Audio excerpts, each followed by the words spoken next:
everybody. Welcome back to the Dear Future Pioneers podcast. As always, I'm Carissa Munoz, and I'm going to be your host. And today we've got a pretty cool episode lined up for you guys. We're focusing in on a topic that's a little bit closer to home with Sacred Heart as a university as a whole, and that's going to be campus ministry. To help me out with this episode, I've got two senior members involved with campus ministry, Anna and Kaitlin. Thank you guys for being with me here today. Thank you. Yeah, no problem. My goodness. No, thank you. We could do this all day. So before we get started, do you guys want to introduce yourselves to the listeners before we kind of dive into everything? Sure. Hi, everyone. My name is Anna. I'm a senior here at Sacred Heart. I double major in marketing and management. I've been actively involved in campus ministry since I've gotten here, so proud to talk about it. Hi, I'm Kaitlin. I'm a senior exercise science major from Massachusetts, and I've also been involved with campus ministry since my freshman year. Amazing. Yes, when we were picking out the topics for this, or when I was picking out the topics for this, it's like campus ministry. Yeah, these two, I gotta get them on here. So thank you for, our routine listeners. You know the drill. Before we dive into kind of the personal experiences and stuff, we're going to review a little bit about campus ministry through the Sacred Heart website. So according to Sacred Heart, campus ministry has a lot of different branches to it, and one of the main things that Anna and Kaitlin are involved in is peer ministry. So peer ministry is compiled of undergraduate students called peer ministers who are called to serve in leadership roles in various faith-based aspects of university life. So these student leaders design and lead retreat, act as liturgical ministers, facilitate small faith sharing groups and Bible study, and serve as campus ministry ambassadors at special campus events. So a lot on their plate, but they handle it very, very well. And I think this is going to be a really interesting episode today because of the connection that this organization does have with the school, its foundations, its values, and its mission. So a little bit more information today than we're used to before we jump in with our guests, but I just want to cover all of the basis within campus ministry before we kind of dive in further. So we're going to get into this a little bit more in the conversation, but I kind of wanted to verbalize this stuff beforehand to give people that are listening an idea of, our school as a whole. So Sacred Heart's website states its mission statement as the following: Sacred Heart University, founded to be governed and administered by laity, is rooted in the Catholic intellectual tradition and liberal arts. So we are a liberal arts school, and we are opening and welcoming. The university embraces a vision for social justice, and it educates students in mind, body, and spirit to prepare them personally and professionally to make a difference in the global community. For those of you who didn't know or maybe didn't realize with our university name being Sacred Heart, we are a Catholic university. We've got a beautiful chapel on campus, and we were created with the ideas of Catholic traditional ideals in mind. So fun fact, we are the first university to be led and staffed by lay people, which I actually learned this year. I didn't know that. I talked to Dr. Loris about that. And for those of you that don't know what lay people is, it's a term for someone who is non-ordained member of a church. And she was also founded by the most reverend, I don't know how to say that. Reverend, yeah. Thank you, my goodness. Walter W. Curtis at the Second Vatican Council. That's pretty neat, in my opinion. Yeah. So, okay, now that we got all of that out of the way, the basics are done, we're going to focus in on how students can participate in peer ministry and what their experiences could entail, what it could look like. And that's where Anna and Kaitlin come in and help me out. So, you guys, can you tell me what you think the definition of peer ministry is based on your experience? So based on kind of that whole big group of information I just based on there, how would you kind of pitch it to a new student on campus, thinking about your experience in mind? I think that first and foremost, it's a community of people who are from all different faiths, but a really good community of people that come together and can help support each other through their faith journeys. I think a lot of us join because we want to find our home on campus, and I think for a lot of us, campus ministry has been just that for us. Absolutely. Yeah, for sure. And I think a big thing is about peer ministry is college for a lot of people is the first time that exploring your faith is your own decision. So for the first time, it's not mom and dad dragging you to mass on Sunday. It's not, you go to Catholic school or whatever it may be. When you're here, it's your decision and you're making it a part of your life if you want it to be. So it's a big thing for us as peer ministers to sort of lead by example and to show our community how we're getting involved with our faith and invite them to join us in that journey. Absolutely. Thank you. That was a beautiful description. And as you guys have stated before, you guys have been involved in the program for a very long time. So what do you think the main responsibilities of a peer minister is? Like, I know we've already talked about that definition and it's had different responsibilities in there. Is there anything else that you think is important to highlight? I think a big thing is being like a welcoming presence on campus. We do have a mission lounge, which is right next to the campus ministry office. So I think having peer ministers be in there and just be like a welcoming source to all different students is definitely a big part of our role. Absolutely. Yeah. And I feel like, and I didn't know that that was there for the longest time too, because when I go in that hallway, I'm like, oh, what is that room? Like I've always passed it and I'm just like, oh, what's in there? But I always see people hanging out and like congregating in there. So I think that's really cool, especially just being like somebody to walk around campus and like advocate for the group, but also having that persona so that people like recognize that persona with the group. I don't know if that makes sense. Yeah. But yeah, thanks for that. So we were talking about it before a little bit off camera, but within campus ministry, there's a lot of different areas. So peer ministry is one. And then we also have members can participate in liturgical ministry. And Kaitlin, I know that you are a very active member within that. Can you kind of describe what that looks like and what different roles are kind of available for students to participate in? Yeah, so liturgical ministry is helping out at Mass on campus. So there's a lot of different ways to get involved. We have lectors, which is what I've been a part of, so doing the readings at Mass. We have Eucharistic ministers giving out the body of Christ at Mass. But we also have greeters who just stand outside in the narthex and greet people as they come in for people who don't want to read or don't want to be like at the front of the chapel. So we have greeters as well. So it's just, again, creating that community in the chapel during Mass and helping to make sure that things run smoothly. We also have altar servers, which we brought back this year, which is exciting, and then set up and take down for Mass. So there's so many different ways to get involved for people who want to be involved at all different levels. Absolutely. And for people that like don't do, because, you know, the readings are done by, is that like kind of like how do you get that position? Do you have to apply for it? Or is it something that you just kind of say, hey, I'm interested, like, can I come up and do a section for the Mass? Yeah, so there's a training for it. It happens usually like once or twice a semester, but Father Mike, our chaplain on campus, will also train outside of that time. And you can just come up to someone after Mass and be like, I'm interested in reading or being a Eucharistic minister. We are always looking for more liturgical ministers. And it's really easy to get involved. You say, I'm interested, we'll put you on the schedule, get you trained, and then from there you do it. That's great. And do you find that like a lot of people, like, is there like a certain time of the year that like a lot of people will come up to you and ask, or is it more just like by random? I would say it's kind of random. I don't know if you agree. I think as we get more into the year and people get like more involved in campus ministry, they're like, oh, I want to do this or that. In campus ministry, we actually have an RCIA program. So we're helping students through baptism and confirmation. So for those students entering the church, they are now having an interest in being in liturgical ministry because they want to get more involved in the church that they're joining. So I think once they make their sacraments, that's a whole new group of people who will get involved as well.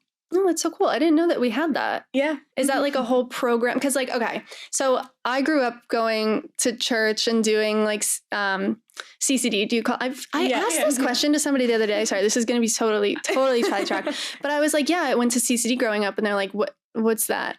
I was like, do you not call that CCD? Like some people call it religion or Sunday school. I don't know.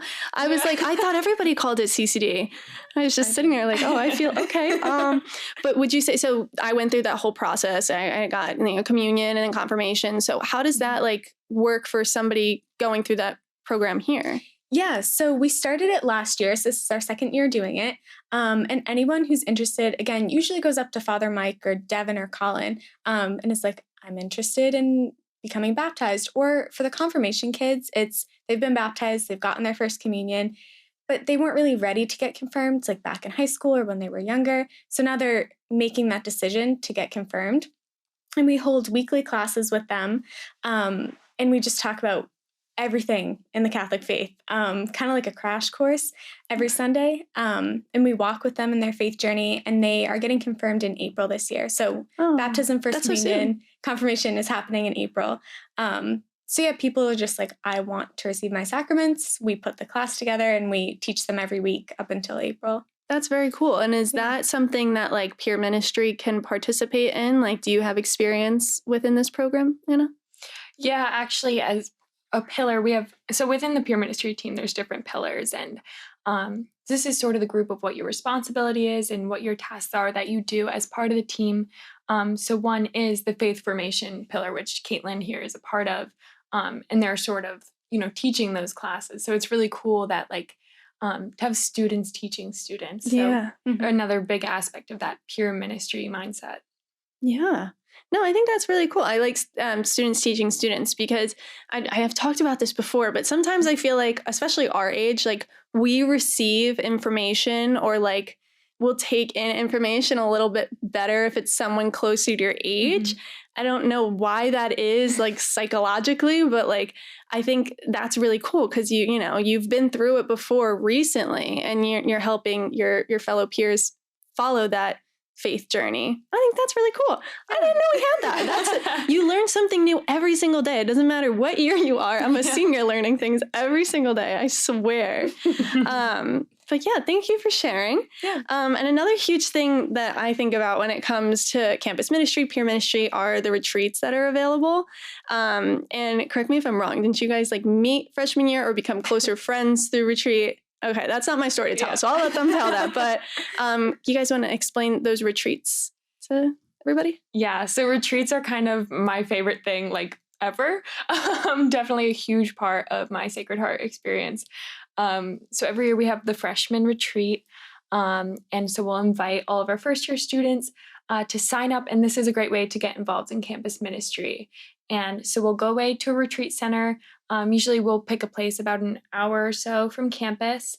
Usually it's a place where you're staying like in a log cabin or something like that. So it sort of reminds me of like a Girl Scout camp or something like that. Yeah, and so you'll get to meet a lot of different first-year students who are also interested in exploring their faith. And so these retreats will be led by students, upperclassmen students who are involved in campus ministry. And on our retreats, we'll, have a bunch of different fun icebreakers. We'll have students will give witness talks, and they'll talk about, their freshman experience or something that was a big moment in their faith journey, and, just really relatable conversation. And then on retreats, you'll always have small groups where you get to meet with a smaller group of people, and you'll have, some discussion questions, usually after a talk, to talk about what resonated with you and where you're at in your faith experience. And, you really get to know people on a deeper level. And then we'll also do different kinds of prayer and reflection. And it's just a really, really great way to build community on campus. And like you said, so for Kaitlin and I, we met our freshman year, actually, first day of FYE. Okay. Yeah, and we met because of our interest in campus ministry. So we went to Mass together and then decided we both wanted to go on this retreat. And that's really how we became friends. And I think a lot of people have shared a similar story to that because retreats are really a great way to meet your closest friends. So yeah, and then we also will offer different retreats. Like in the spring, we have the Encounter with Christ retreat coming up at the end of March. And this is open to anyone in the Sacred Heart community, any undergrads, to get involved. Again, going to retreat center, same kind of deal, but really great way to dive deeper in your faith and into the community. That's so fun. Yeah, I know, because like, I've known them for a while, okay? And like, because I remember you talking about it when we were freshmen, and then I had met you afterwards because it was definitely after the retreat. So like when I was looking this up, I was like, oh, they definitely have good stories about the retreat because they went together. But I feel like whenever, I talk to people that have done the retreat, that's always like their highlight of getting into campus ministry. And I think it's such a beautiful way to like, especially during like the freshman one, when would you say that is like during the year? October? like Yeah, very like newly like into college. Like maybe some people are still trying to find their place, but then they are able to kind of even like leave campus grounds a little bit. Cause I don't know about you guys, like the first few weeks of campus, I was like, okay, I know I'm not trapped here, but I feel a little trapped here. I don't know what to do. It's a whole different thing. Like there's so many different ways that I could have like gone off campus, but like at the end of the day, I'm like, okay, like I've been on campus for like 24 hours. Like I kind of need to go. So like being able to take yourself within like your community, your new community at college, and be able to go somewhere else and create like an experience. I feel like that's such like a beautiful part of your freshman year. And you can also like connect with people who have same values, same interests. It's a good foundation, I would say. Yeah, absolutely. Yeah. And what type of, I know you were saying like icebreakers and stuff, and it's just like a weekend, right? Is it Friday to Sunday, or is it usually like Saturday, Sunday? Yeah, usually it'll be Friday to Sunday. And usually what we try to do is come back on Sunday towards the morning and be able to have mass all together for usually like this year we have 11 o'clock mass on Sundays. So try to get back in time for that. That's fun. Yay. Oh, well, thank you for, sharing those different experiences. Is there anything else like within campus ministry kind of like role wise that you think is also like important to highlight if we haven't like touched upon it already, or anything else you want to share before moving on? We're good. Yeah. They're pros. They've covered everything so quickly for me, and I love it. All right. So another thing, kind of like moving away from within peer ministry, I kind of want to talk about faith on campus like as a whole, because again, since we are a Catholic university, the Catholic tradition is embodied in so many different ways on campus. And I just kind of wanted to hear like your perspective on it. Like, how do you think Sacred Heart, like when it comes to faith, how do you think it's represented like throughout our campus? Yeah, I think so I'm also a tour guide, and I like to talk about this when I'm giving a tour. And I think the biggest thing is faith can be as big of a part of your campus experience as you want it to be. So it's there for you. You have campus ministry, peer ministry, and all the events that we're putting on, the retreats, and mass, of course. But then if that's something you're not really interested in, it's never forced on you. So we do have, there's daily mass, there's both masses on Sundays, but it's never a requirement for our students to attend. But the cool thing about that is seeing how many people do show up without that requirement. So I feel this year especially, the attendance at mass has been like incredible. So I know the two of us always go to 7 p.m. masses on Sundays, and usually the chapel's full, which is really great. And, we just passed Ash Wednesday, and there were several services all day long. They were giving out ashes all around campus, just to like go out there and go to the students so they don't always have to, come to us. But regardless of how many opportunities there were that day to get ashes, the chapel was packed and like standing room only. So it's really great to see the students getting involved in that. But also we'll have, different things in religion here, like you're required to take one religious education course, but they're not just Catholic studies, which I think is really neat. So whatever it is you want to study, you can. And then of course there's the CIT classes in your sophomore year too. So it's there, but it's never, never a pressure, never anything forced on you. Absolutely. Yeah. And going off of that, there's also, for people who aren't Catholic, there's a lot of different resources as well.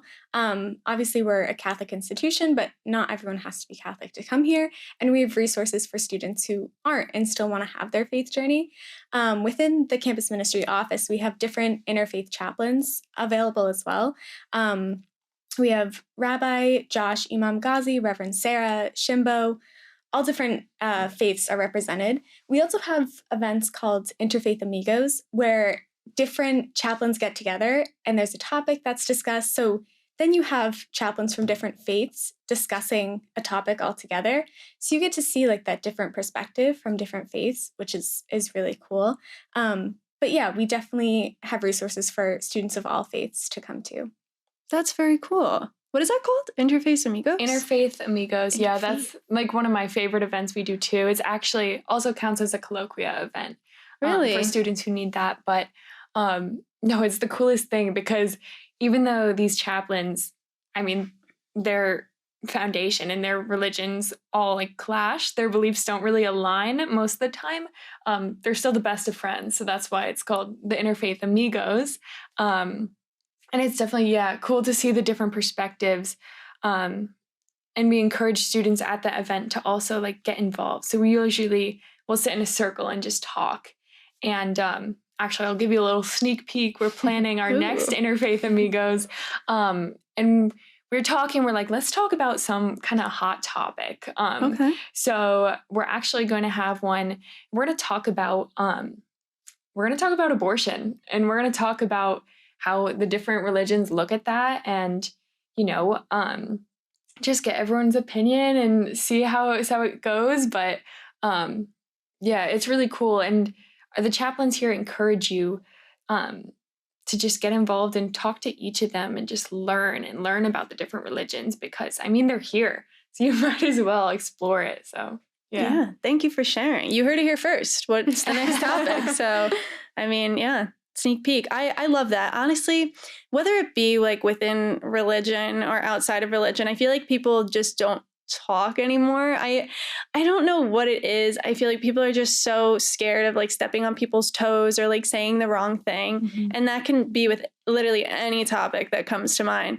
But I think it's so important to like have a safe space to be able to come together and chat about things, especially because there's people that like want to talk about it. Like I would love to have open conversations about things because I love to learn. Like that has always been something that's been interesting to me. It doesn't matter what it is. Like I love to hear what people think about different topics, because you never know like what's going to open your eyes about something. And it doesn't necessarily have to change your beliefs on things, but you just get to learn more. And I think that's very important. That's very cool that you guys offer that. And, we're kind of going into the next kind of topic that I had put down to talk about, which was the fact that, even though we are a Catholic university, one, you don't have to be Catholic to go here.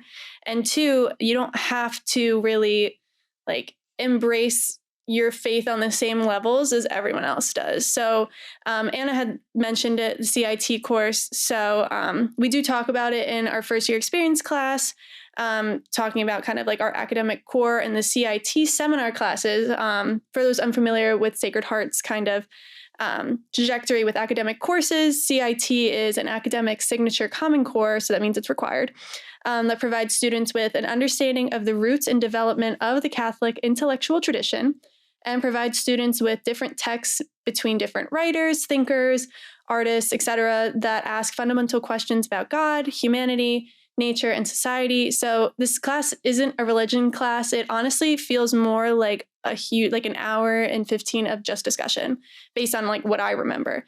And it asks students to kind of take a look into their own lives and take the ideas that are being talked about like into their own world. So shout out to Course Catalog for that description, because I think it really covers everything. And I don't know, within CIT, I think everybody, like when you see like your schedule and you have to take CIT, it's always like, oh man, like I don't want to take a Catholic class, but it really like, it isn't. Like, I think, like, what do you guys think? I feel like it's more of like a very discussion based, maybe on the ideas of Catholicism, but it's not necessarily Catholic. You guys agree? I think CIT, so the first semester of CIT, the fall, I think that one has a little bit more of like a religious, kind of vibe to it. Like we would read like biblical and philosophical texts. So you sort of like take that, and then you would just have like you said, like deep conversations in class about it. Something really cool about that actually was for CIT, I actually took it with Dr. Loris, who is like the queen of Sacred Heart. Literally. Literally. I love her. And also Dr. Patillo, our president. So it was just so cool to like have the president in my class, and like we were just talking about like faith and talking about like faith in the modern day and, different things like that, and questioning your faith, which was a huge part of it too. But then the second semester of CIT was a bit more modern. And for us, we were taking it during COVID. So I remember us having conversations about like the vaccine mandate and about party culture and stuff like that. And Kaitlin and I were in the same class for that. I was getting heated. I don't know about anyone else, but I was getting into those conversations. And No, CIT was one of my favorite things about Sacred Heart because like you get conversations you're simply not going to get like in 63s or any of the other dining halls or anything like that. So Yeah. Yeah, I think what I also love about CIT and the core classes as well is it's people from all different majors. So yes, your major classes are great. That's what you're here for. But I think the core is really cool, especially in CIT where it's discussion-based. You get to hear the perspectives of all different people from all different majors and backgrounds.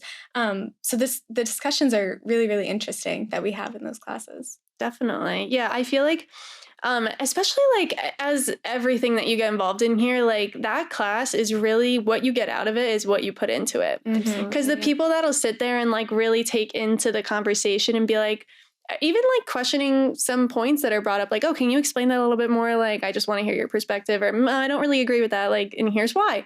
Just like you know, if you actually actively participate in it, like you'll get the full benefit out of it, which isn't always religious. It can be, but it's not always. But I think that's such like a unique class. And I'm honestly like grateful that we do have it in our curriculum because it just gives us like a way to, it's not like a papers and exams. Like there are some papers in that class because it's an academic class, people. But it gives you just like a set seminar in your schedule where you know you're going to have discussion based, and it's more just like based on your experience, not really like studying. Yeah, for sure. Yeah. But yeah, I feel like, you know, going over all of this, and we also have like our core values within Sacred Heart. And I'll just list them. So they stem from traditions of Catholic universities. So Sacred Heart website is, again, we love the Sacred Heart website. It's really given us all our information. So the values for our school include preservation, transmission, and development of the Catholic intellectual and liberal arts traditions, commitment to excellence in all that we do, pursuit of truth and knowledge as intrinsically valuable through teaching and scholarship, promotion of the common good of society, and recognition of the dignity and worth of every human being, which is amazing. And, you know, coming back on this idea that even though we're a Catholic tradition, like it's not really always pushing the faith. What do you think, like, how would you explain to somebody like asking kind of that question, like, oh, you go to a Catholic university, like, is it just always about religion? I feel like our Catholic ideas isn't always about religion, but it is about like being a good person. Like kind of like think of the chapel, like the side that has all of, you're gonna have to help me out there. What is that called? The corporal works of mercy. Yes, I believe. Yes, I remember what I was taught in religion school. I promise it's just not always there, and they're the pros.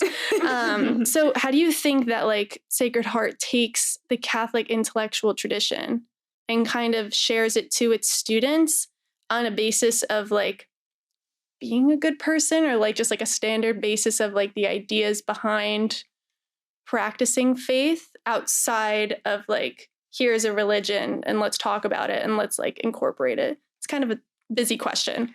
Hope you're kind of getting what I mean. Yeah, I think this is like a much smaller scale example, but something that came to mind is something that's known around campus is people hold doors for each other, which seems so small, but it's something that's really big on our campus. And I think that stems to like, I mean, it's a small example, but like being a good person and holding the door for someone, especially like if they have stuff in their hands, or even if they're like way behind you, still like holding the door for them. And I think that that's just like a really cool tradition that we have here that shows like students want to help each other, support each other, even in the smallest of ways. It's definitely present on campus. Definitely. Yeah, I think it also shows in the service aspect.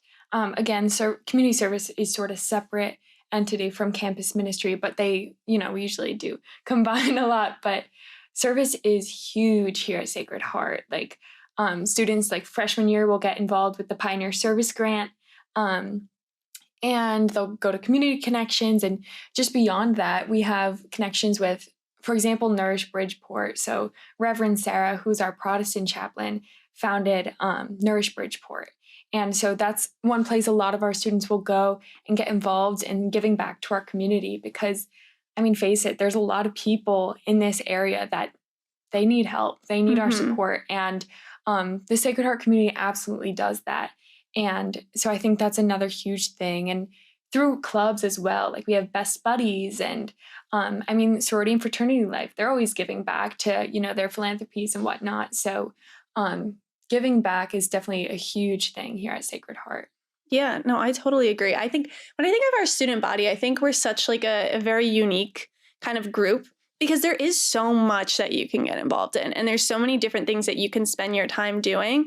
But like in each organization, like you said, like just being and holding the door, I literally always mention that when people are like, oh, like, how are people at your school? I'm like, I mean, if you see somebody in the parking lot that's coming through the door that you're going through, you might like slow down a little bit because they close it and you feel bad. I had somebody try and catch the door today on the way out because they realized I was going through the door and they didn't hold it and they felt that. I was like, oh my God, no, it's okay. I promise you're fine. But like seeing the things that we can get involved in, but seeing how it also gives back and how it adds to our character as well. Yeah, I think honestly, those are great examples. Thank you for sharing. But I think like it's just we're such a like special school in a way. I mean, there's so many like Catholic universities where I don't know. I just feel like we have like a very different vibe. There's like no other way for me to explain that except that we are so like colorful in so many different things that we like participate in and offer, and like we reach out to our students, and there's such a big connection with faculty, students in different areas on campus. So yeah. I really like talking about that. Anyways, so back to campus ministry, a little detour there. So, you know, coming back to campus ministry and, you know, we're all seniors, which is literally every time I say that, I just get more sad. I don't know why I say it every time, and I should probably think of a different way to mention it without getting sad. Anyways, over the 4 years you've been involved in campus ministry, is there like a favorite memory that you have that's specific, or a favorite event that you like to go to? That's so hard. It's a tough question. I think one of my favorite memories was, I think it was last fall. We had a fall retreat, like the freshman retreat, but it was open to all grades. And it was around COVID time, so numbers for everything were like very low. And we only had, I think it was like 14 people sign up, and we were kind of like, oh, these numbers aren't great, even though COVID was still a thing. Right. But the bonds that we made with each other on that retreat were insane, and that has like formed the basis for campus ministry today. So I think that weekend away was amazing. I know we talked about retreats, but I think like we were unsure with the numbers, and we were like, oh, what's going to happen with this retreat? And it was such a huge success. We all bonded really well, and I'm still really, really close with a lot of those people. So that was probably my favorite memory. Oh, that's so nice.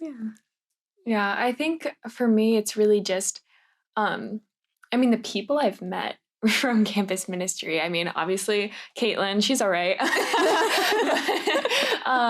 But I mean, the campus ministers here are incredible. And I mean, for example, like Colin Petramali, I mean, he just joined us last year. And I feel like he's been a real rock to many people on campus and in campus ministry. But our campus ministers always have their doors open. And that's like another huge thing about it, because if one day, you know, you're struggling with something, you can go in there and they'll drop whatever it is they're doing and they'll sit down and talk to you about it. Because they're just a really great group of people there. But also the opportunities they've given us. So one of my favorite things was during my sophomore year, one of our priests, Father 𝚙𝚎, he had asked me to give a talk at Mass one day. It was around All Saints Day.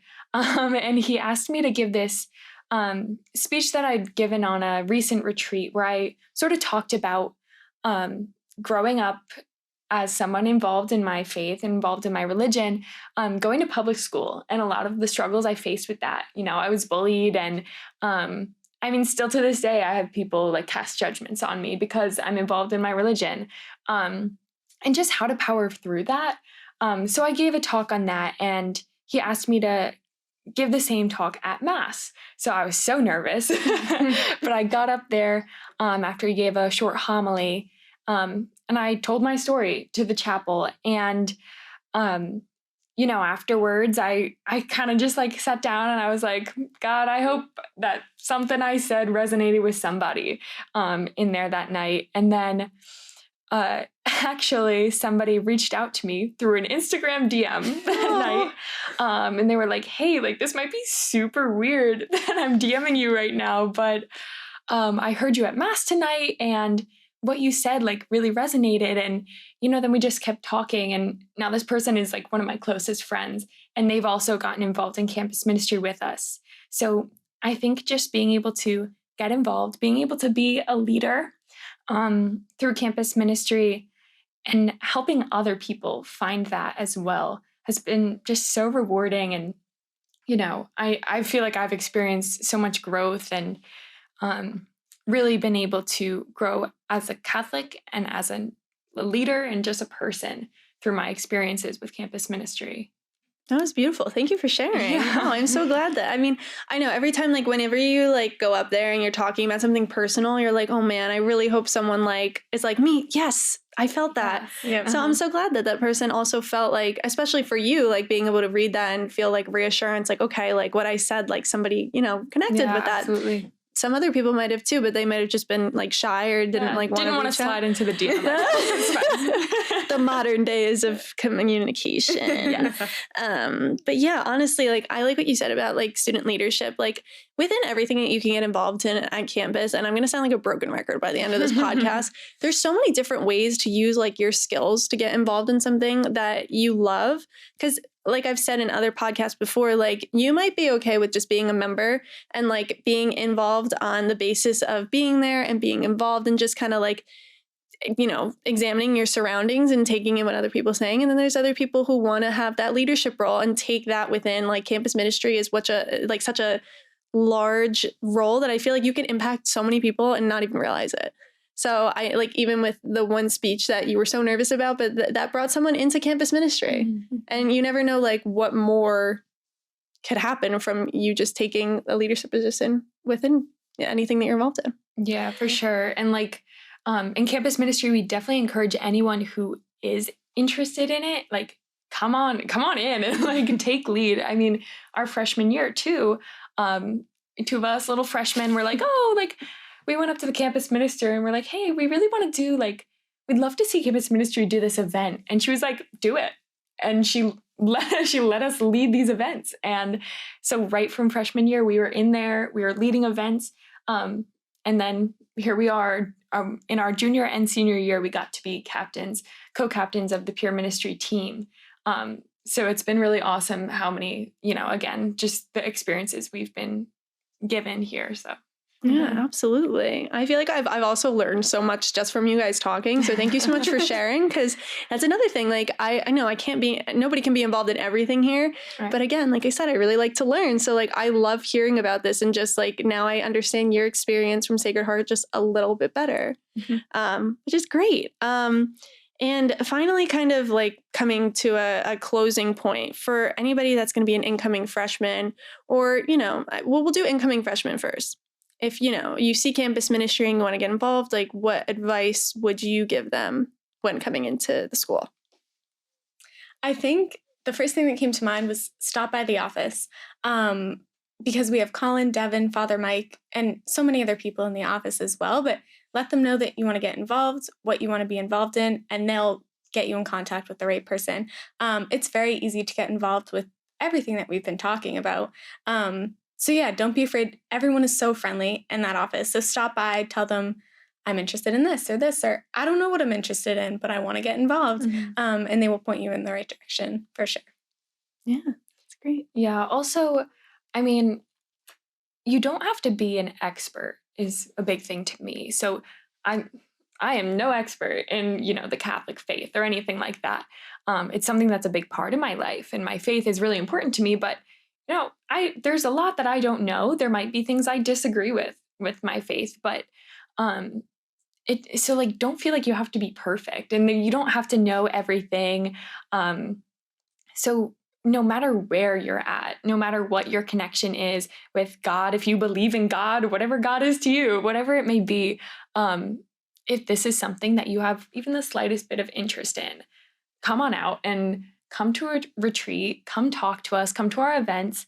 I mean, after Mass, every Sunday, there's like refreshments. We'll have like these fire cookies. They're so good after Mass. Just like come by, have a cookie and chat with us, because, bottom line, it's the community. Like that's the big thing here with campus ministry. So just meeting the people and just exploring faith and life together.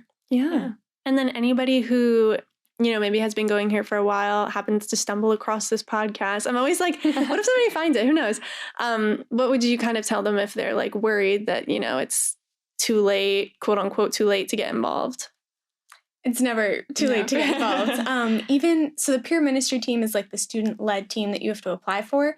All sophomores through seniors, are allowed to apply. But if you don't want to get that involved, come to our events. Any of our events that we have, retreats are open to everyone. So that's still a way to get involved and learn and grow in your faith, meet a bunch of people. Even if you don't want to take that leadership role, you can still be involved and come to events and get a lot out of them as well. Yeah, true. And we always have things like, we have certain things that happen every week. So like we have a group called Hearts of Blaze that meets this semester. They're meeting on Thursday nights, and they're just they're a small group of people that'll just talk and have different topics every week, do fun activities, and I love when a new person comes in the room, because then it's like, oh, a new friend's here, because we're a family here in campus ministry and our doors are always open. So if you're not involved yet, come on out. Come get involved in whatever capacity you want to. We're here with open arms waiting for you. And cookies. And cookies. Yes. All right. Well, thanks, guys. There's a lot of information. I think that's going to be very, very useful to somebody out there. Thanks for everybody who tuned in. If you have any questions about campus ministry or you want more information, you can find that on the website, or you guys have an Instagram. Yeah, follow at Shoe Campus Man on Instagram. I always let people plug their grams. Thank you guys again for coming in, sharing your time with me today.